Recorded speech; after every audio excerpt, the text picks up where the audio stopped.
नमस्कार, हमारा आज का टॉपिक है significance of psychology in nursing. जो नर्सिंग का क्षेत्र है उसमें जो साइकोलॉजी है उस विषय का क्या महत्व है, क्यों वो महत्वपूर्ण है।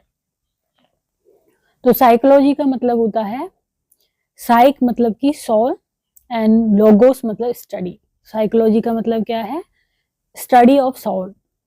तो ये ग्रीक वर्ड है, ग्रीक वर्ड से ओरिजिनेट हुआ है साइकोलॉजी वर्ड। तो इसका मतलब होता है स्टडी ऑफ सोल, मतलब कि एक किसी भी व्यक्ति के बिहेवियर के बारे में अध्ययन करना।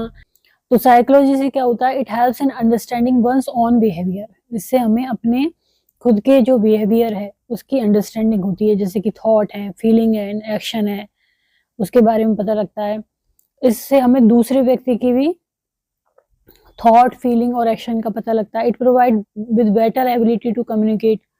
और इससे हमें कम्युनिकेशन में कि हमारी क्या साइकोलॉजी है और सामने वाले पर्सन की क्या साइकोलॉजी है, तो कम्युनिकेशन में भी हेल्प मिलती है। Help in understanding the behaviour of other. दूसरे व्यक्ति के बिहेवियर को समझने में भी मदद मिलती है। Provide better career opportunity in the field. और जिस भी फील्ड में हम काम कर रहे हैं वहां पर कैरियर अपॉर्चुनिटी क्या होती है? हमारी बेटर होती है। तो यदि नर्सिंग की फील्ड की बात करें तो पहला सिग्निफिकेंस है gaining a better understanding of patient. Patient के बारे में अच्छी तरह से समझना कि उसकी क्या सोच है, उस डिजीज के बारे में उसकी क्या सोच है, उसकी जो हैबिट है जैसे कि न्यूट्रिशनल हैबिट है या फिर हाइजीनिक हैबिट है वो किस तरह की हैं।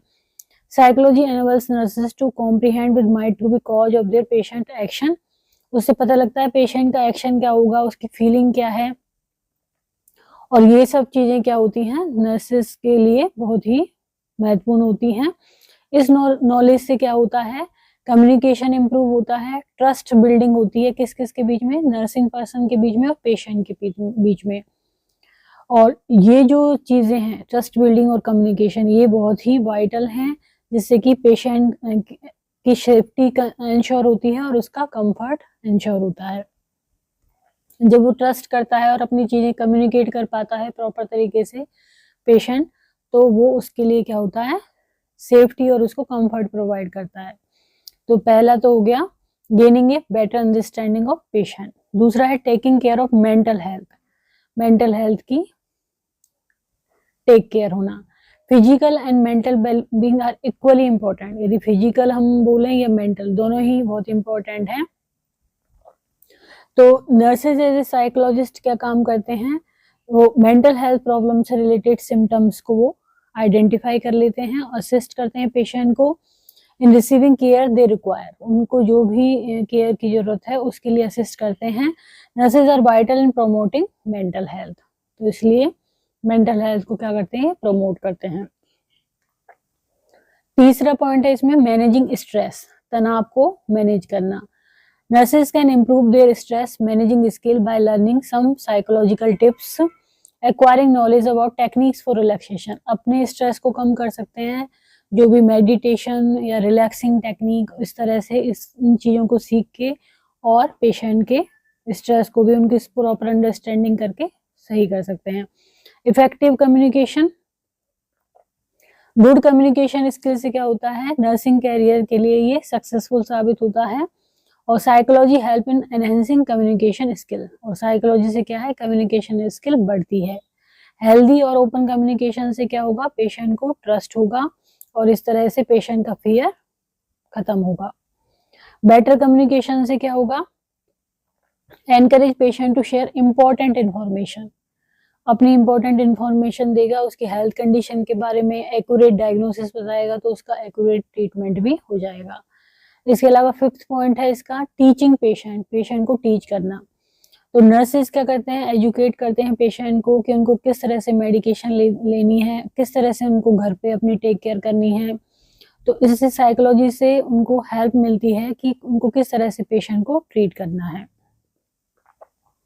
इसके अलावा है preventing burnout. Caring for patient can be demanding and nurse must remember to look after themself as well.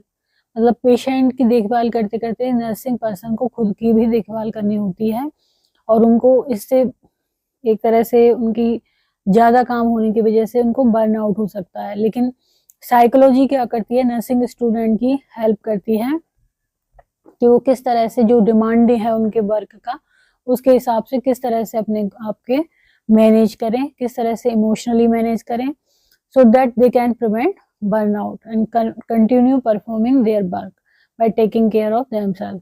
Burnout को रोकें और अपने वर्क को प्रॉपरली परफॉर्म करते रहें। देन आता है providing care as a whole. Psychology से क्या होता है, पूरी तरह से प्रोवाइडिंग केयर होती है। Further more providing care for patient holistically rather than only treating their physical symptom. केवल फिजिकल सिम्टम को भी ट्रीट नहीं करना, होलिस्टिकली केयर होती है इसमें। फोकस ऑफ नर्सिंग होता है, psychology aids nurses in considering a patient feeling, उसकी रिलेशनशिप क्या है, लाइफ, वे ऑफ लाइफ क्या है, और अदर एस्पेक्ट ऑफ हेल्थ को भी, तो होलिस्टिक केयर होती है इसमें।